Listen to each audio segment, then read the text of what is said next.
Posthumously promoted today, Detective Randolph Holder was just 33 years old when he was shot and killed while protecting the citizens of New York City. Today, under gray and rainy skies, his family, friends, police from near and far, and strangers lined up to honor his sacrifice. His funeral just concluded at the Greater Allen AME Cathedral in Jamaica, Queens. Here you see officers carrying out his flag-draped casket. CBS 2's Hazel Sanchez is live outside there and has more on today's funeral. Hazel.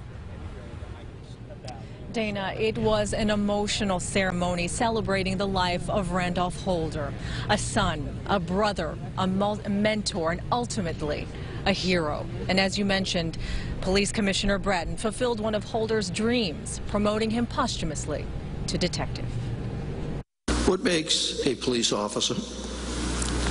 Is it courage? Is it compassion? Is it the calling?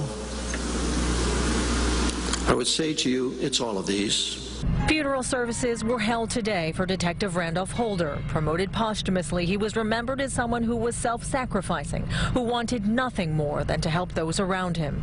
It was an aspiration that dated back to his childhood. This is what Randy Holder told us in his letter.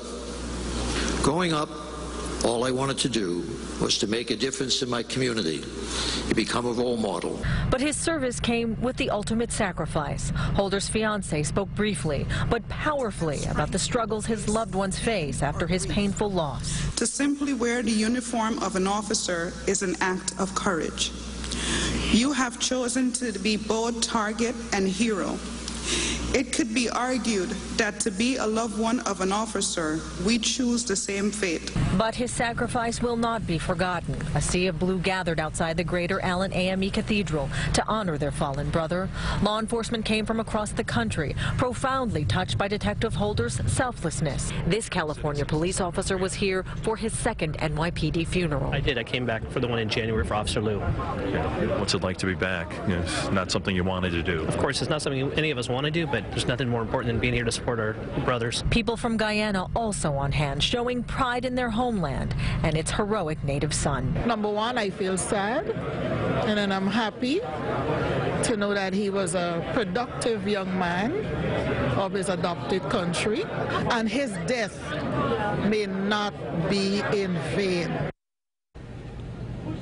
Now promoted to Detective Randolph Holder, he will be buried in his native Guyana with a new shield number, number 9657, the same shield number his father wore as a police officer in their native country. We're live in Jamaica, Queens tonight. Hazel Sanchez, CBS 2 News.